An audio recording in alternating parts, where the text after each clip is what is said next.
Awesome. Well, thank you, Scott, for coming on today with me. I'm excited to hear your thoughts on community. Why don't we go ahead and just share a little bit of your background? I know you're a former homeschool dad and um, pastor and missionary, but now you're in the corporate world building community there. And so I'd love to just hear a little bit more about your experience.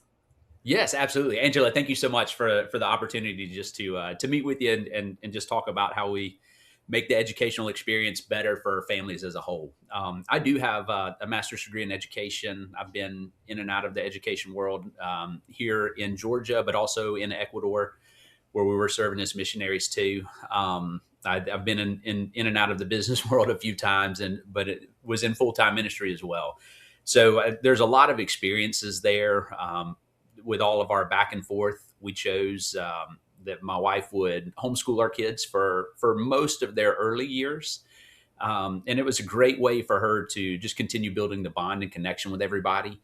We had to make some choices along the way of what's more important and prioritize some things, but it was worth it. And now we're at the age where our kids are out of high school. They're into careers now, and we don't regret one day the decisions that we made to homeschool the kids when we did. So when our kids were homeschooling, it was in a season of life for me where I was running a business here in Canton. And so my wife did probably 99.9% of the education. And looking back now at the phase I'm at, I think there were other ways that I could have been involved in the educational process as a dad. We're still, I had a business to run. That was going to be my primary responsibility. But primary doesn't mean there's zero obligation on the other task. And I think that's one of those things that had I, had the opportunity to do it again, there were ways I think I could have been maybe a little more involved in the educational process itself, but certainly could have been more involved in providing support to my wife while her primary responsibility was as mom and as teacher. Yeah, that it's true. I think moms don't always know what to ask for, and so it's good to be able to look at it from your perspective. So what do you think maybe you could have or wish you had done a little bit differently? Yeah, that's a great question. Coming at it from a couple of different angles. I think number one is just time for my wife to be an adult and to be around adult people, adult women, so that she had an opportunity to really kind of have the social and the community. Just the opportunities there. So there probably were more ways for me to be involved in just being active with the kids, just being dad, not even necessarily teacher in that moment, but just being dad and giving her a break. Again, I look back now and I realize things that I didn't see at the time with how many hours a day and how many hours of the week where her primary, companions were, kids that were 5 and 6 years old. That was the majority of her interaction. So had I been more insightful at the time, probably would have, taken some evenings to take the kids to, whatever, a park or dinner or something where it's just dad and the kids. And so she had a few hours to either decompress for herself or just to connect with one of the other ladies that she was friends with and just build some community that would be someone who could talk about things that she wanted to talk about as an adult, and maybe somebody who could relate to some of the challenges and some of the successes. Just somebody else to share life with. Sure. Yeah. I found it interesting because even with myself, sometimes it's hard to motivate myself to leave the kids, even though Dave's willing or, there's some fun activity for them to do. I feel a little bit guilty. That mom guilt kind of tries to creep in. And Right. so, I think maybe just that gentle nudge from husband to say, you could go and enjoy some time with your friends, or, you know, Yeah. don't put off that haircut you've been wanting to have for 6 months. Right. I 100% agree because again, I think we have to look at it as the primary role is whatever your role is, worker, provider, teacher, educator, but both mom and dad are parents, right? And so we both need our time with each other to continue investing in that relationship, but we also need time to invest in other relationships and build some community, build our own support networks. And there's ways that dads can help with that at home. I think on the as far as looking at how the roles complement each other also within the family, all of us have things that we excel at, things that we enjoyed when we were in school. I competed on the science Olympiad team when I was in high school, which was super cool, super exciting, and I still have really fond memories of a lot of the experiments and the projects that we used to do with that. So there were ways, and there were some ways I was involved, particularly with science projects at home when the kids were, when we were homeschooling. Um, and I think there's ways for dads to be involved, whether it's science or math or history or whatever your niche interest was or still is. Ways for you to be involved in that, so that the kids just see education is education. It's not limited to mom or to dad, and work is limited to one or the other. But these are we all look for opportunities to learn and grow, and we all have ways that we can give some input.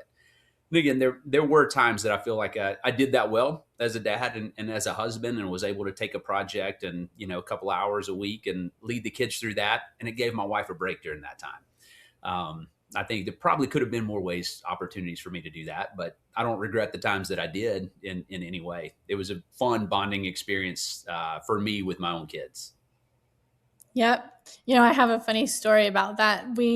Every year we do science projects for the science fair.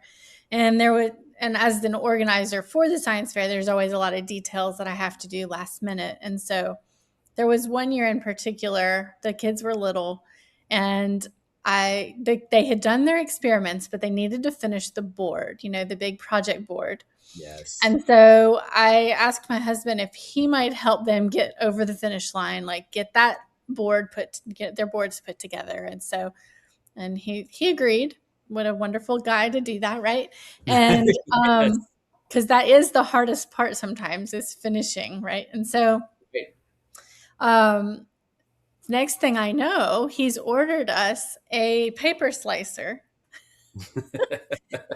which is something I knew we needed for over a year probably, but I just felt guilty buying anything like that because, it's not, those aren't always very cheap, and he's very safety conscious, so it had all of the right safety mechanisms that we needed as a family. And I Yes. thought, it's such a perfect example of when dads can just step in, they can just make that approval of that purchase decision, or get the right tools, because he's always telling me that you need the right tool to do the job properly, and that's exactly right. Absolutely. Like, and sometimes moms don't always have the right tools or don't feel the permission to get the right tool, and so we struggle along. So Right. Yes. And so to that end, I would encourage moms. I mean, this is a part of a healthy relationship, whether you're talking about your marriage or with the kids or education in general. There just has to be communication over what are the needs, what are the wants,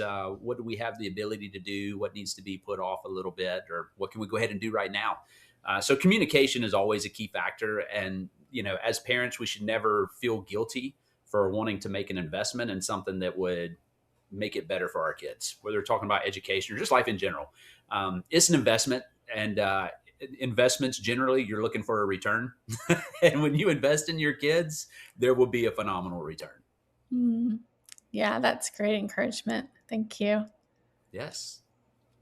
um, What would you say are some benefits to being in community, especially as a homeschool family? Yes, I think that just reflecting back on when my wife was, again, the primary teacher, we were homeschooling our kids.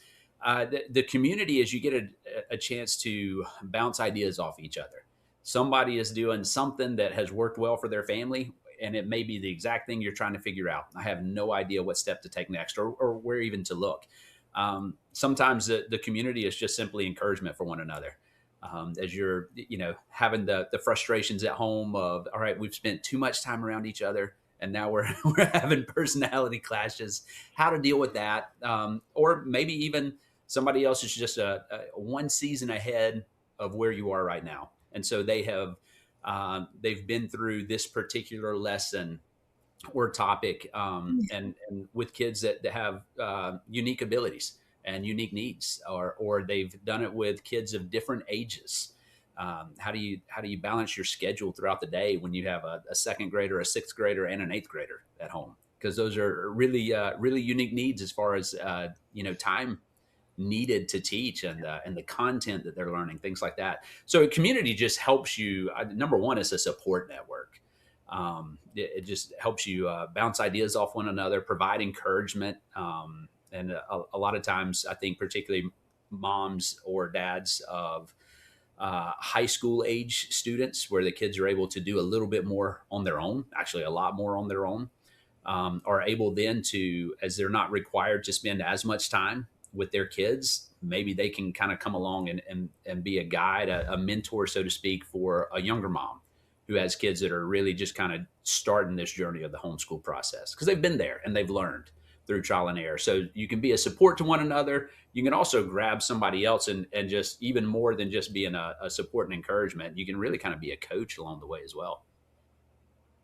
That's right. Yeah, some of my wisdom has certainly come from moms that were ahead of me in the journey, and I value, even now I value the lessons that they taught me. And I know that books are great and online videos are great, but there's nothing like being able to sit down with somebody and say, "This is what I'm dealing with. What should I do?" Yeah, absolutely, absolutely. It's kind of for me. It's I play guitar a little bit, enough to entertain myself. I'm never going to lead a band, but I need someone to sit and listen to me play and say, that was terrible and here's what you did wrong. Rather than just watching a video who says this is what you should do, and who knows if I actually got it right or not. Or I can tell you I didn't get it right, but I can't tell you what went wrong. And so I think sometimes the community provides just that. I can watch a video on anything. All of us can. We can watch videos, we can read books, and we can pull some fantastic ideas from those things. But the implementation piece is a lot of times where we need the feedback of, okay, I tried exactly what I thought this book or this video said to do, and it went sideways, and I don't even know how. And somebody else can just provide that outside input. Did you think about this? Did you try that? Here's a way you can tweak it next time around. Things like that. That's exactly right. Funny you should say that about the guitar, but my youngest son is taking guitar, and even today in the group lesson, group lessons are more affordable than individual lessons. And Sure. I heard the instructor ask one of the boys, "Why are you playing the D chord like that?" You know, it it's exactly like that. What you said, you is. can practice something wrong and make it sound okay, but Right. it takes somebody that knows what they're doing to say, "Wait a minute, that's the hard way." Yes. Yeah, that's exactly right. That is exactly right. Yeah, and I was thinking too, even in that, as you were talking about the group lessons and things like that. Sometimes we learn. I'm thinking from the kids, from the students' perspective. Sometimes we learn better in a group. Whether it's somebody else is going to ask the question I had and I just didn't want to ask it out loud, or Mhm. or we can relate to each other on a different level than I'm going to relate to this, 30 something, 40 something year old teacher. But if we got two 12-year olds, we're going to talk in our own language, and yeah, we just help each other learn that way. That's right. Excellent. Awesome. Well, I would love for you to take just a minute and maybe call out to the dads. One way that they might be able to encourage their wives, or um, something that might be helpful to the dads. Yes, absolutely. From my perspective, because again, I was in our family dynamics at the time was, again, my wife primarily did the teaching for the kids, and I primarily had a job and provided income for the family. I think for me, not compartmentalizing everything as to two opposite extremes of she does this and I do this and that's it. but to look at it as there's ways for me to be involved in the educational process, but there was also ways for me to just give her support and encouragement. um, I think not again, as we invest in our marriages, as we invest in our families, it takes intentional time, intentional planning. So there could be things as simple as we're going to focus on our marriage and we're going to hire a babysitter or get a family member to come watch the kids while we go out. And again, it gives her opportunity to be around adults. And if it can, really take time to invest in your marriage at the same time, that's phenomenal. Um, if it's just even asking her, uh, how do you think this is going? What ways do you need support? It may not necessarily be that she needed support directly from me as much as she just needed to know that I was okay with her being a part of another community where she's going to get some ideas, and it's not just her and the kids at home doing school, but they could be part of a group. Which, on off the top of my head, I think, of course, that's fine. Why would she need my permission? But I don't know if she's thinking the same way I am or not. So I think sometimes just being really intentional in the conversation to say, "Hey, how is this going?" And you could even approach it almost like a weekly business meeting. I mean, you try to think how many dads at their work in their office have a weekly staff meeting or even a monthly staff meeting, whatever it is. But you get updates on what's going on. You take a look at what's coming up and what things are in place or need to be put into place so that we're prepared for what's coming up. You could do the same thing at home with your wife in the educational process of, hey, what's going well? Give her a chance to share some success and then join in and celebrating in those successful moments with her so that she knows that you see the value in what she's doing. I mean, that's got to be an incredible support. Um, and just kind of those words of affirmation and the intentional thought behind it. But then also asking the question then of not just what's going well, but where do you need some help? Where do you need some support? Is that support that you need directly from me? Is that support where we need to invest a little bit in a program or a group that would help you out? Whether it's time, whether it's finances, whatever it is, like what kind of support do you need, and how quickly can we get that to you? How quickly do you need that support? So I think just looking back, things that I think I could have done more of, as the husband and the dad, would have been a little bit more of the encouragement, not just assuming that she knows that I see the value in what she was doing for our kids, but also making sure I say it out loud and show that. Making sure that I give support in the ways of, I'm going to give you some intentional time to go be an adult with other adults, whether it was the two of us on a date night or for her to have some community with other women while I step in as dad and build my own relationship with the kids and we go do something fun and exciting or educational, whatever it is. But then also just check in to see what needs does she have. What's going to help make this experience even better, because those are years that we know we don't, once our kids are out of high school and they're the season we're at now and our kids are in their careers, it's like, man, I wish we could go back and them be five and let's just go back and enjoy those years a few more times. So I think it really is asking the questions of, how do we make the most? What do you need from me to help you make the most of these years with the kids? Yeah, that's right. Yeah. Good. Well, thank you very much for your time and for popping on here to encourage us. And thank you for all that you're doing to advise me and the board of directors. And we value all of the input that we're getting. So thank you very much. Absolutely, I'm happy to do that. I love the vision that you have for Unite, and I really do think that there's a big need and a big opportunity um, for for the model that you have going, and so I appreciate your heart, your willingness to say yes to the calling to step into it, and of course anything that we can do to be a support for that. We definitely want to invest the time and energy in it. Thank you, Scott, for all that you're doing and for the kingdom and within the community.